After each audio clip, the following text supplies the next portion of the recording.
Hey everybody, William Wallace here, William Wallace for Louisiana on my Facebook page. As you know, I'm trying to find ways to help introduce the community to our elected officials here in the area so we can find positive solutions for our communities and so people that are out there in public can be more engaged and helping our legislators get things done and be involved in the process. Today, I'm with State Senator Pat Connick. And I want you to introduce you to him, and he'll tell you about himself. And stay tuned. We're going to have a lot of good information on this video. Pat, thank you very much for coming on with me. Thanks, Glenn. Come to the West Bank. Thank you very much. It's good. Yeah, I actually grew up on the West Bank. I don't know that. Wow. I graduated from Higgins High School. Okay. Over here. I used to live down by Jean Lafitte National Park.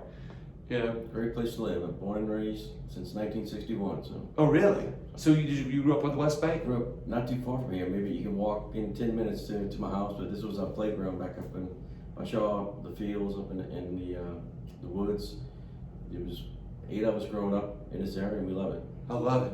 Well, look, I want you to tell us a little about yourself. Of course, some of the questions I'm going to ask you, I know the answers to, but I want the public to really get a chance to know you. Tell us a little bit about yourself. Well, I'm 58 years old, married for 30-something years to Rhonda Lambermont Connick. She went to Blank, and we met in high school and got married. Had 3 children.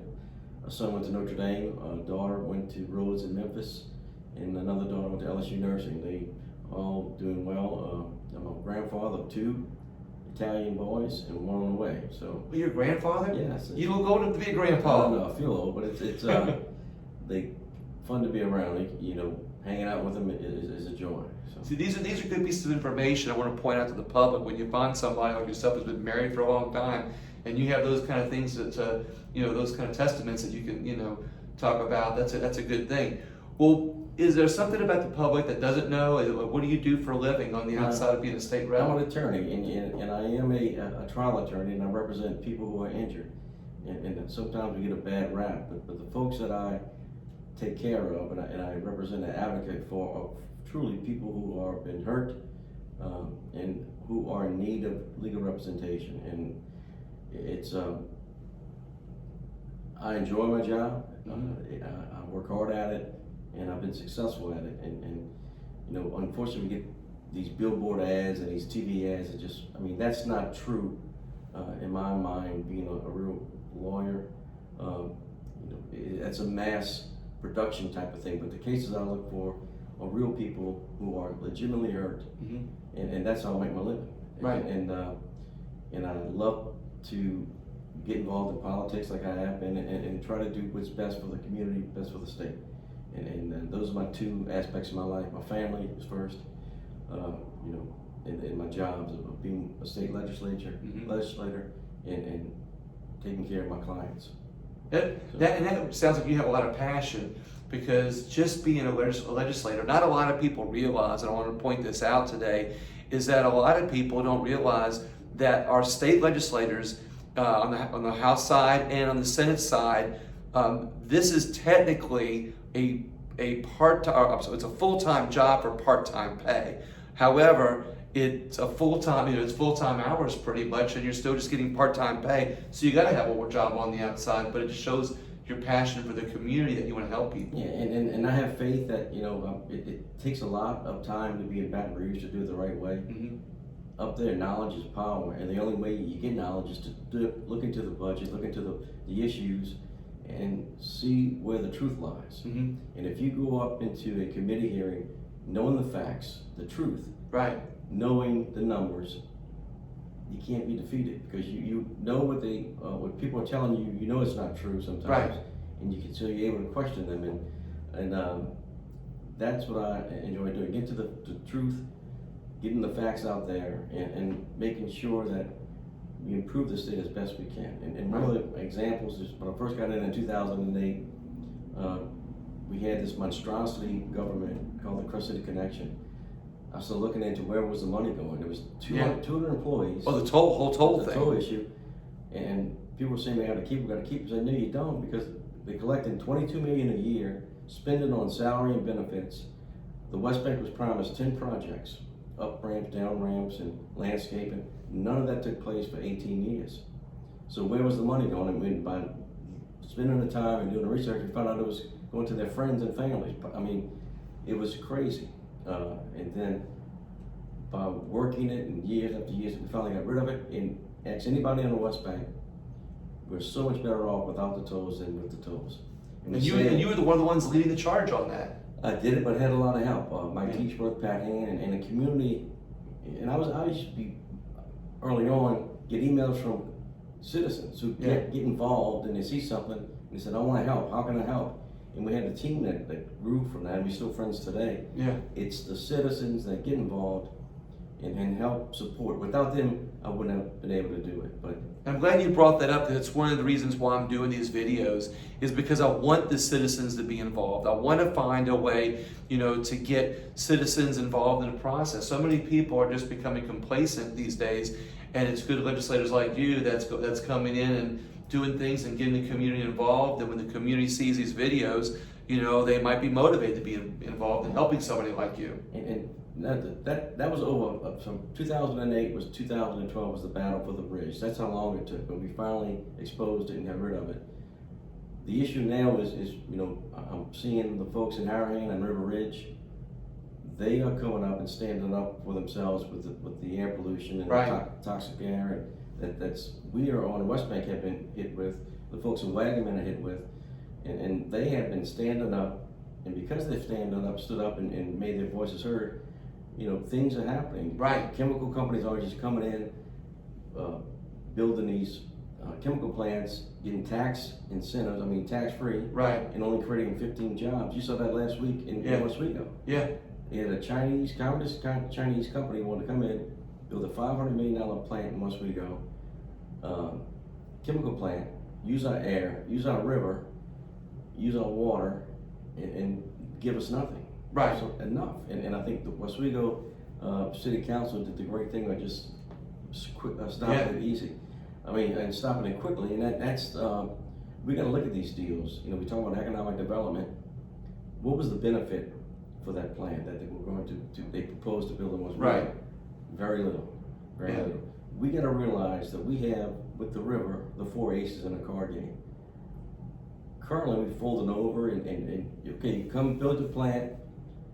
Pollute our air, use our water, and there's got to be the right balance. It is. And there's a way, I think, to bring in jobs and put them and let plants come in, but not necessarily in our backyard, because we're seeing that now with Oswego, Harahan, River Ridge, where now the plants are encroaching in on where people live, and people are, their quality of life is suffering. And what are they giving them? What kind of jobs are they giving? If it was maybe 3,000 jobs or 1,000 jobs, let's talk about it. Right. But 15 jobs, and then give them a tax break for that. Yeah. For 10 years.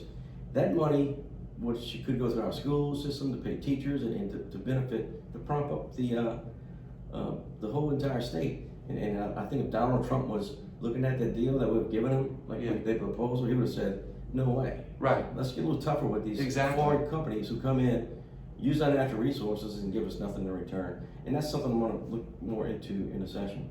I like that. So people get their eyes on you, what you'll be doing for economic development. I'm going to ask you that question in a minute too. So tell us about your district. Where does it encompass? Where is it? My district goes from Wagaman, and I met with those folks last night, in fact, 6 o'clock to 8 o'clock last night. We met in his office. That's on the west side. It comes across the river on the west side of the river by Avondale, Oswego, Harvey, Marrero. Then it goes south, hits some Gretna, and it goes all the way to the mouth of the river. Right. So it's a whole stretch of land that covers from the mouth of the river, a lot of wetlands, a lot of natural resources, crabbers, shrimpers, coastal restoration. For a minute there, I had to second do some thinking, because the area you're describing is larger. You used to be the state rep here, and you just got over to the Senate side. Right. Side that, oh wait, that's a Senate district. It's a massive district, and it's great people, real real workers. Yeah. Blue collar folks. Many registered Democrat, but vote Republican. Like we grew up as John Kennedy Democrats. Right.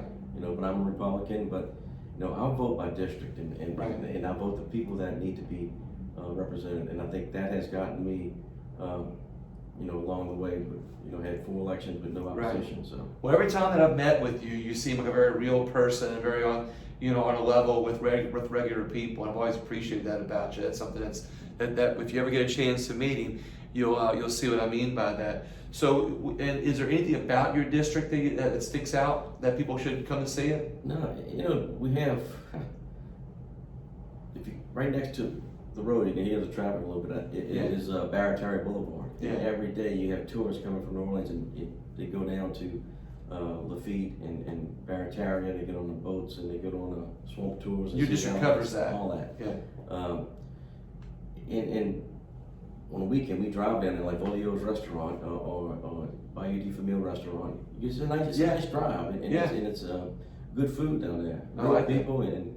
You got Volio cooking with a t-shirt off. I mean, with a cut sleeves, like the shrimp boots. It's great, but that's Louisiana. And that's why that's the real heart of my district right there. Right. The shrimpers, the boat. I mean, the oystermen and those guys. What would you say is your marquee project? What drives you? What's your key piece that drives you for your district and drives you for our community? It's just making government transparent, making it better, eliminating waste, and just doing the right thing. I think that is the key. We hear certain groups say, "Well, this is going to solve everything. This is going to solve everything," and like the tort reform is going to be a major issue. Yeah. And there's some proposals that sound great. Right. But will they really solve the issue? Right. Or will it benefit? Exactly. Will it benefit a special interest group behind that? Now, I think one bill I'm going to get ready to file is in Louisiana. Like I practice law. If I represent somebody who is seriously injured or very legitimately hurt, I have 1 year to file suit. So we have only 3 states to have that kind of quick engagement of the government. Other states have 2 years, some have 5 years, some have 6 years. So we have, in Louisiana, we have to file suit. We have to expend costs to file court costs. We have to and in return, the insurance company has to hire defense attorneys to answer that suit and get engaged in defense attorneys charging right away. And the whole cost goes up that way. I think the solution is going to 2 years prescriptive period. That would give the litigants time to work things out. If you can work a case out in 2 years, you do it. Right. Without involving the government. Right. But the clerks of court need their filing fees. The defense attorney need their fees, and that's traveling the cost. So that's one component of a bill I'm going to file, to extend the prescriptive period to 2 years. Right. And then lower the jury threshold to $20,000. Okay. If you can't resolve your case within 2 years, the case is worth more than $20,000. Right. And therefore, the insurance company is entitled to a jury. One thing that I'm walking away with here and are catching right now, and I want to point out, is that while everybody talks bad about trial attorneys, like you pointed out a little while ago, there's a lot of trial attorneys like yourself that are concerned about lowered insurance rates.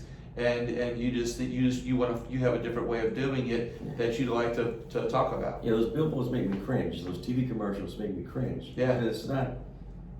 We can do better. We need to do better than that. But you get the free speech. But hopefully, people are smart enough to say, all right, do I want these guys to want that quick check? Do I want all this stuff? I don't think that's the way, as a professional lawyer, someone should operate. I like that.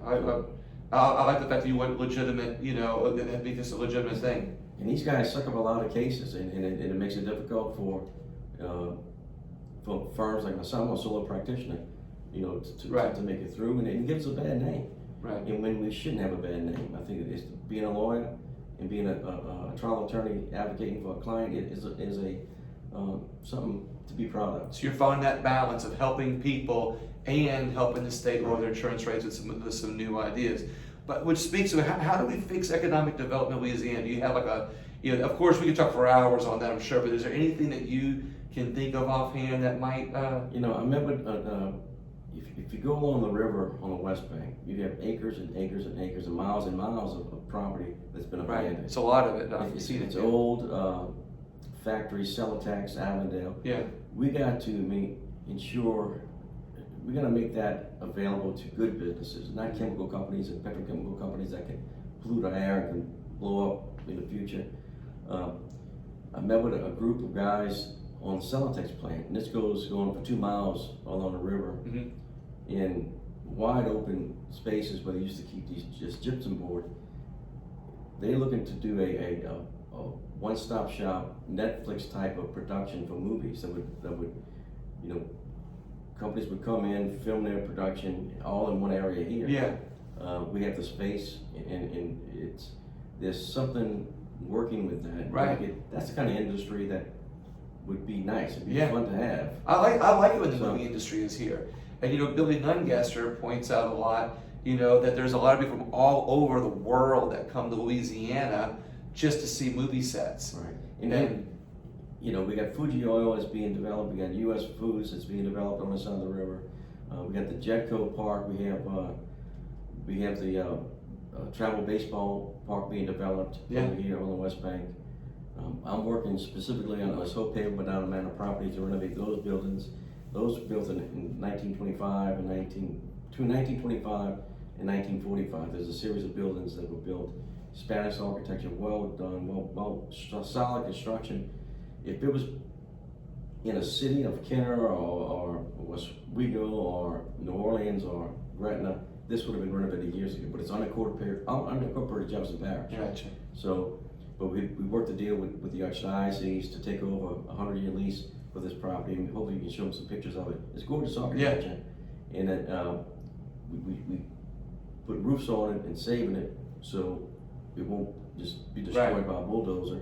But we'll offer companies to come in and say, okay, this is some space we can use. The campus is beautiful. Yeah, it's got over 100 oak trees on it, but nobody knows it's back there. Well, we're gonna and after this video, we're gonna go over there and take a look. And I'll post that additionally later for people to see. So stay tuned with more of that. Yeah, but you know, we also have in my district West Jefferson Hospital, or LCMC now. I think that because the parish turned over the hospital to those guys, we have $100 million, over $110 million that must be used on the West Bank for healthcare purposes, and that's something that we need to work with Jefferson Parish officials, Cynthia Lee Shang, Dino Bonanno, and all the council, Ricky Template, and Scott Walker is the council chairman, to let them know this is here. Let's make it something of it, and make it a good quality of life for the West Bank and all of Jefferson Parish. Now we're on the West Bank, and we got the East Bank. You know, is more, you know, that they it's more fluid with the you know, the tax revenue. But if we can increase that, the way of life, quality of life on the West Bank, East Bank benefits, the whole parish benefits. Yeah, and that's my goal. Yeah, well, one of the things I was asked about is about healthcare. So, you know, and you kind of gave me the answer there with the money that's coming in for this. Right. I like your overall plan. You're looking at not only improving quality of life, you know, but you're also looking at bringing businesses in at some of these areas that have been abandoned forever, and looking to improve healthcare, you know, with the hospital. And like, I'm not on the education committees, but we got to ensure that you know, we teach these children and start from you know, early ages to education's where it's at. If you have an intelligence to you and you're able to communicate with folks, and you can do well. You know, I like that. So I like your compassion. I like your care for people, and your you know, and how you look out for your district.